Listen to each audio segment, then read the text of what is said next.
Hello everyone and welcome once again. My name is Daryl Kwao. We begin with the GIPC's third quarter report, and Denmark topped the list of countries with the largest value of investments in that report. Denmark's investment in the country, according to the latest figures from the Ghana Investment Promotion Center, is close to $22 million.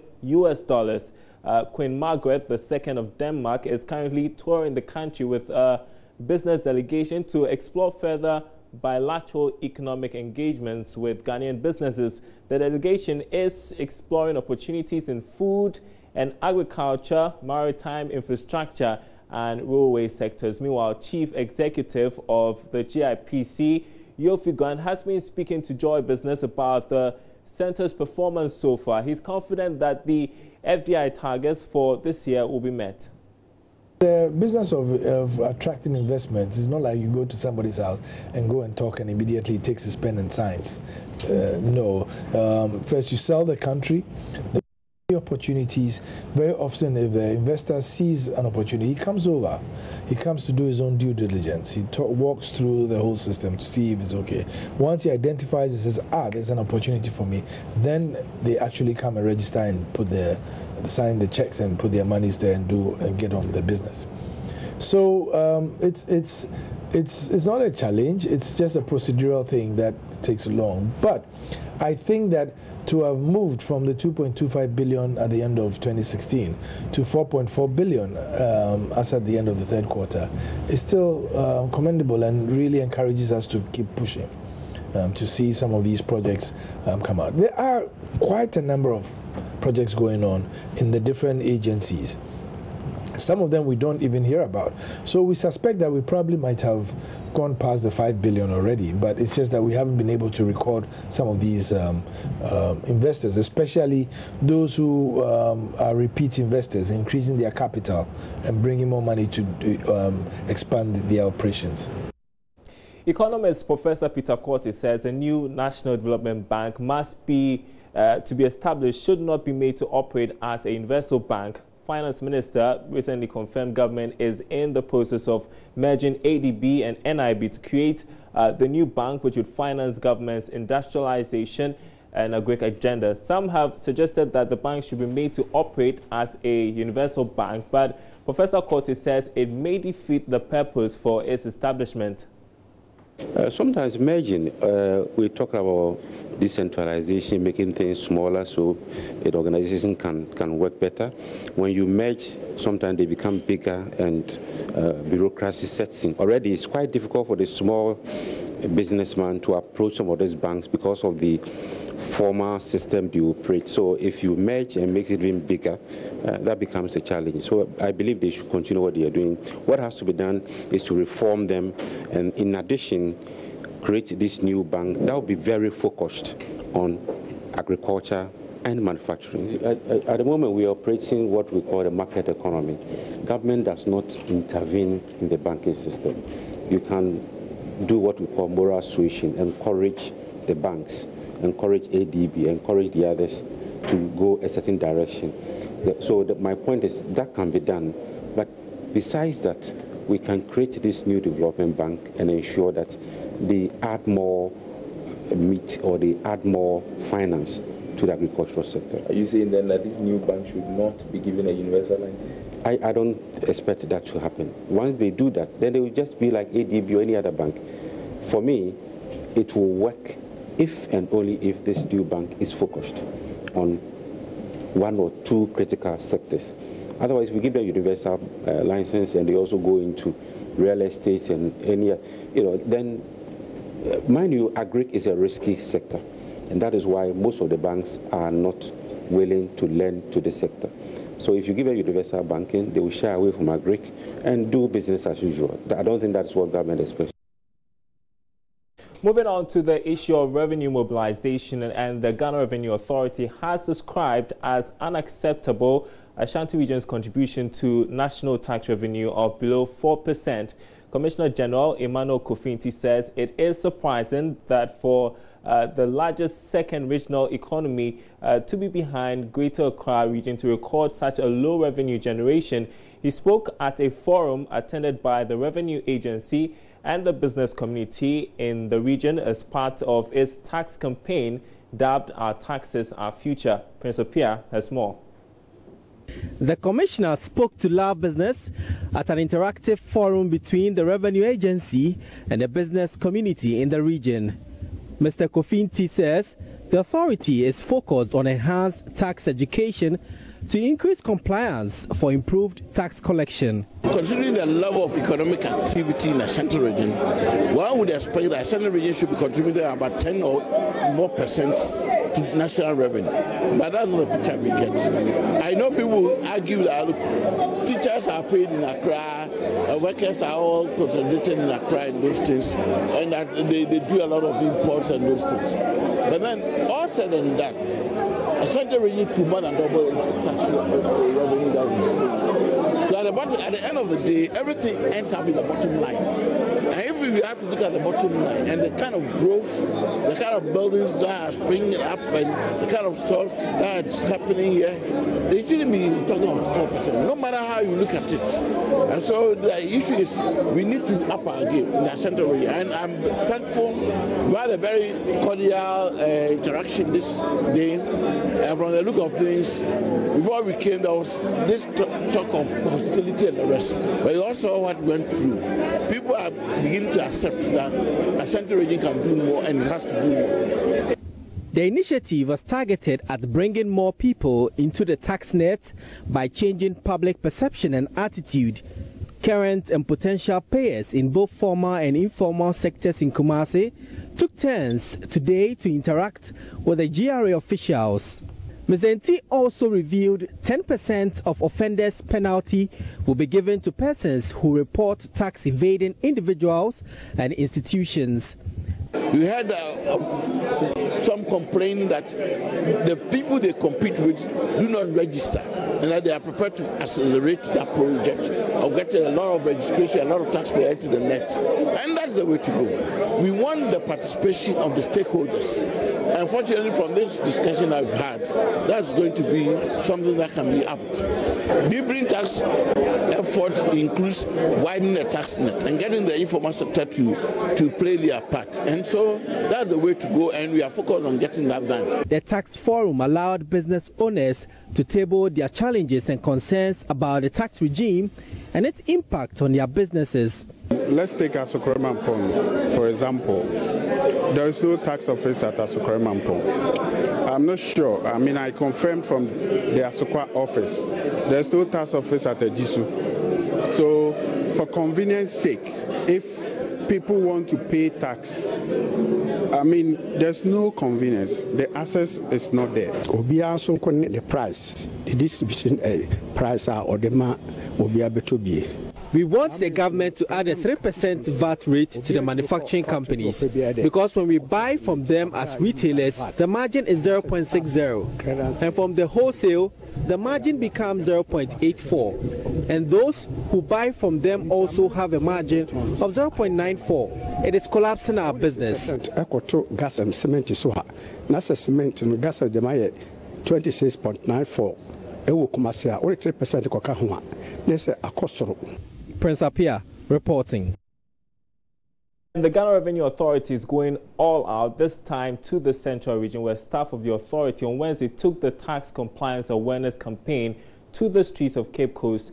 The GRA staff, some of whom held placards with various inscriptions, urged the people to honor their tax obligations to support government's budget for development. According to the Assistant Commissioner of GRA in charge of the Central Region, George Amankwa Boateng, many Ghanaians are not aware of the obligations under the tax laws and the benefit they stand to get when they pay their taxes. Richard Kojunyako has more. The Ghana Revenue Authority staff started the awareness campaign from the Cape Coast Technical University Junction through to the busiest business district in Cape Coast. The staff held various placards urging residents to honor their tax obligations. From one business area to the other, they educated the populace on why they need to pay their taxes. George Amankwa Boateng is the Assistant Commissioner of the GRA in charge of the Central Region. People do not seem to be aware that they have the responsibility or the obligation to pay taxes as enjoined by the Constitution. So people are supposed to pay taxes, and that is why we are in town drumming home the idea or the fact that they are supposed to pay taxes. Because as you know, the taxes are the lifeblood of development. Without taxes, there will be no development. Low revenue taxes stunts development. Hence the hashtag or the tagline, our taxes, our future. These taxes are what we use for development, as I said already. What it means is that if there is increased tax revenue, then there will be enhanced infrastructure development. We are talking about free SHS, we are talking about school buildings and supplies, we are talking about modern hospitals and supplies, we are talking about construction and expansion of water treatment projects, which can make for expansive potable water coverage. We are talking about railway development. All these things call for taxes and for money. Therefore, we are supposed to pay our taxes. Otherwise, we'll stifle development. These are early days yet. We will be able to tell the response when we come to the end of the month, when we are supposed to account for taxes we collect in the month. So we'll see whether it will have a rippling effect. Whatever we have done will have a rippling effect on the revenues the revenue numbers we generate this very month. We are in for the long haul. Education is continuous. We cannot just educate one day and then stop. This one is going to be a long time affair, but we would, at a point in time, evaluate the success, and then maybe we can change tack, or we can do whatever we are doing currently. Jamankwa hints the GRA has chosen to go the electronic route. The deployment, with the help of government, according to him, is to guarantee the completeness and integrity of the staff revenue thus collected. Richard Kwejonyako, JoyNews, Cape Coast. Meanwhile, despite the efforts at introducing an automated system of payment of taxes to enhance revenue collection, especially in the informal sector, some traders who spoke to Joy Business say the system is foreign to them and will require more education before its implementation. Yeah, I haven't heard of anything like that. No. On radio, we have a shop inside here, but we have a way of paying our taxes, so I don't know about the informal sector you are talking about and all that. We need them to educate the public. They have to come door to door so that people who are not inclined or who are not illiterate and other things, or who are not in the formal sector, to know how the tax system is working in the country and other things. So far, no one has come here to educate us on a new arrangement, but we continue to pay. But paperless, but I'm on my education there since then, you know. They come to collect taxes from us. We heard something about the new paperless system, but they have not been here to explain it to us. So we continue to pay through the old means.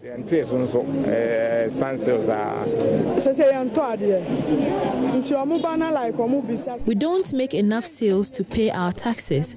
They have to come around and educate us and give us specific times that they will be coming for the taxes so that we can prepare adequately. Date we say, ye person fantia but there will be by so church most notori be a woman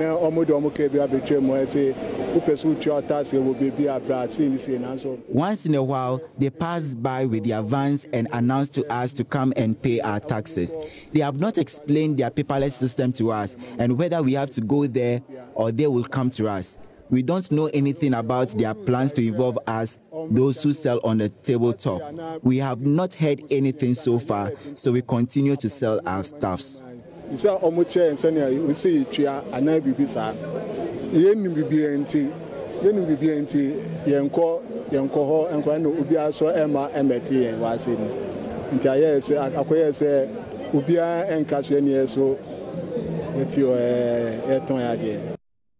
While away from taxes, and 8 major manufacturing companies in the country have jointly made significant progress towards government's efforts at delivering sustainable plastic waste management solutions through advocacy, public awareness, and multi-stakeholder collaborations.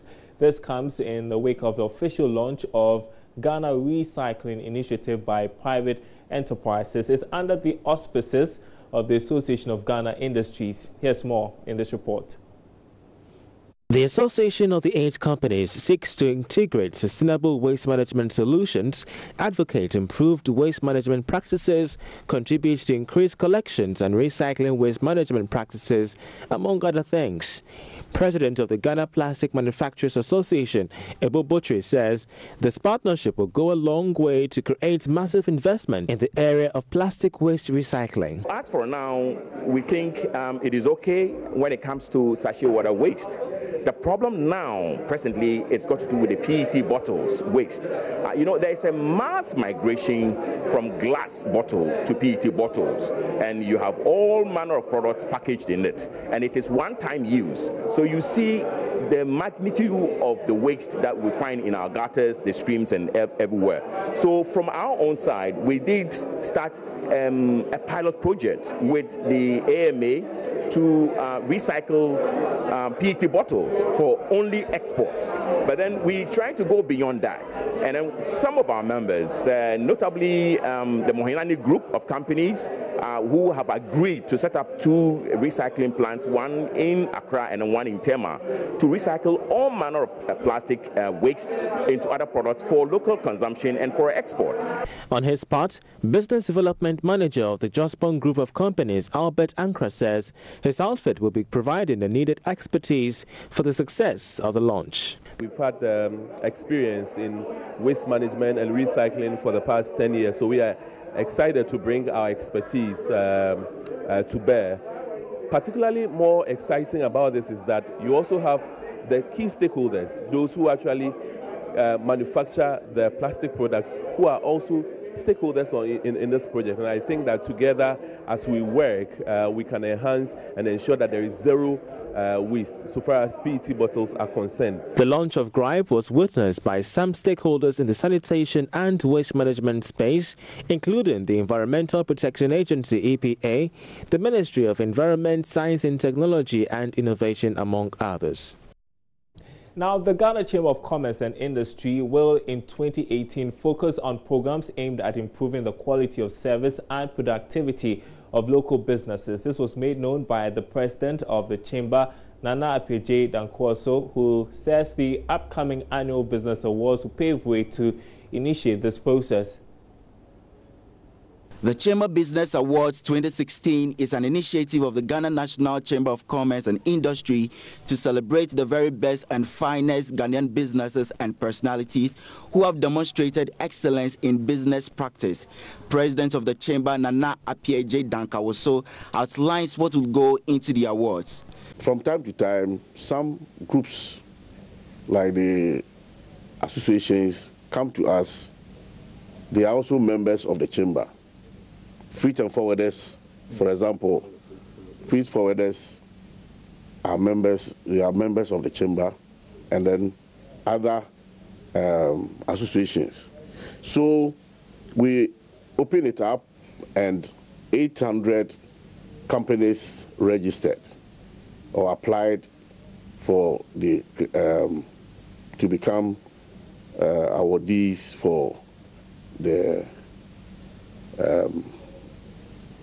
for this program. Out of that, it was shortlisted, and 60 of them qualified because there are, qualifying or qualified criteria set. We're talking about compliance of the tax and other things.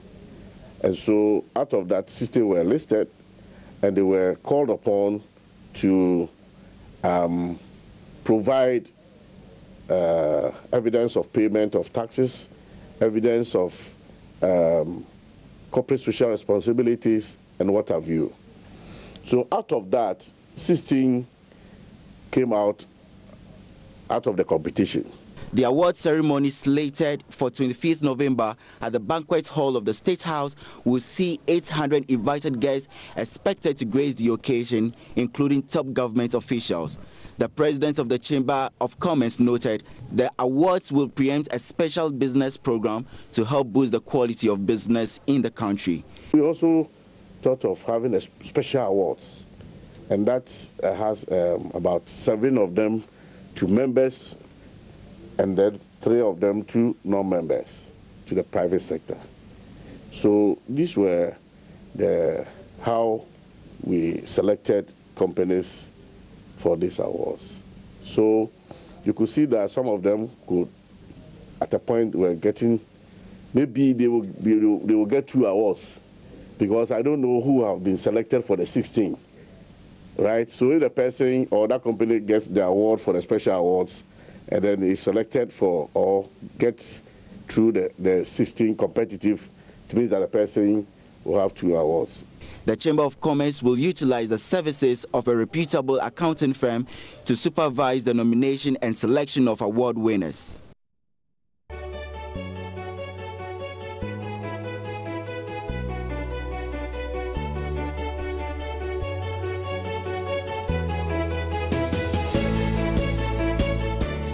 And you're still watching Business Live. Let's bring you some other news we are covering for you. The Ghana Ports and Harbours Authority, GPHA, wants the Customs Division of the Ghana Revenue Authority to initiate investigations into alleged higher charges on imported goods as a result of the implementation of the paperless system at the ports. He made the call in an interview with Joy Business's Ebenezer Sabote at the opening of the 8th African Shippers Day celebration in Accra.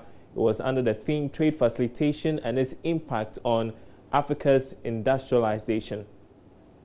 Some freight forwarders and traders, including spare parts dealers, have alleged the cost of doing business at the ports has unduly shot up since the paperless system was introduced in September. Director General of the Ghana Ports and Harbours Authority, Paul Ansa, explains this may need to be investigated as the cost is rather expected to be reduced.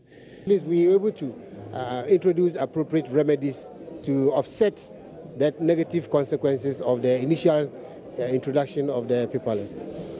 But then, if you ask yourselves, has customs increased their duties? It is no. They have not increased their taxes. Port Authority has not increased its taxes. So, if at this time some people are saying they are paying more than they used to be, then we need to investigate to see what was being paid. Were they paying the appropriate amount of money, to clear a container, for example? Were they paying appropriate? Maybe they might have been paying the handling charges, all right. So our handling charges, there's no way anybody can reduce it or shortchange the organization, But we may not be able to say so for other payments that they might have been paying, So if you were paying, let's say, 20,000 cedis or $20,000 for a 40-footer you were clearing, and now it is about $30,000. Why that jump? Must be investigated. Mr. Ansa says his outfit will also form a committee to assess the impact of the paperless operations on businesses at the port.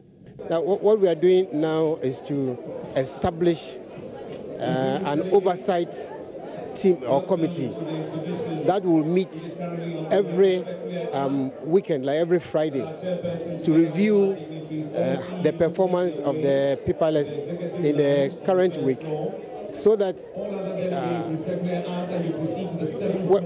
when the review is done, whatever measures will have to be introduced to perfect it, so that the challenges or the limitations of the current week would not be passed on to the next week, but we'll be able to identify appropriate remedies to address the challenges of the current week, so that it will not be moved into the next week. So when are we going to have this done?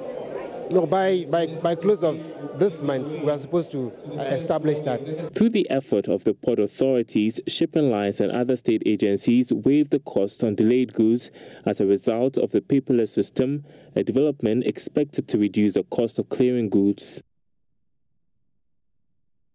We are moving on to our interview of the day. It has to do with the city's performance against the dollar, and if you've been monitoring it, it has not been so exciting.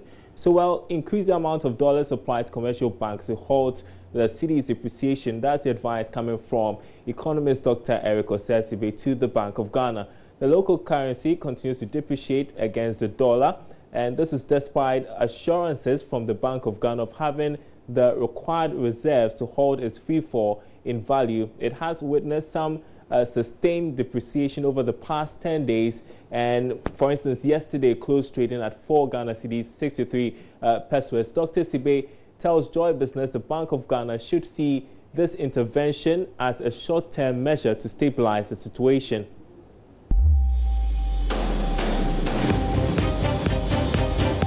Interview of the day.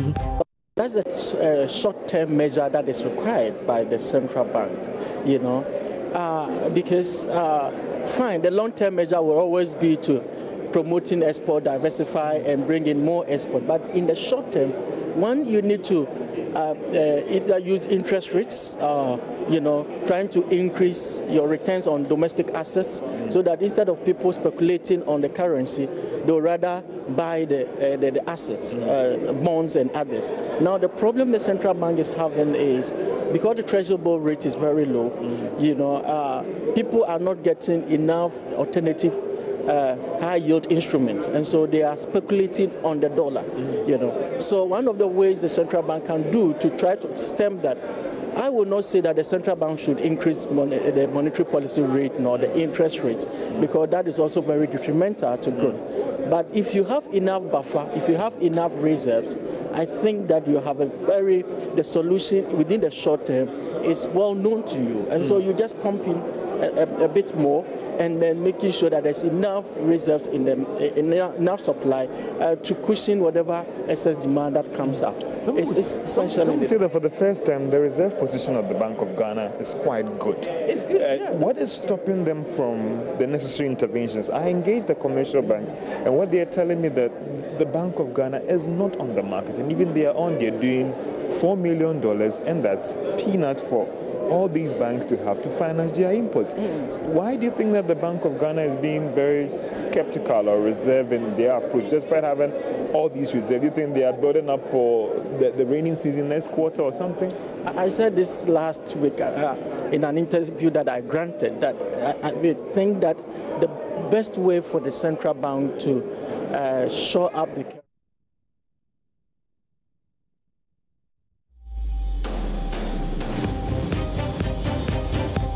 Interview of the day.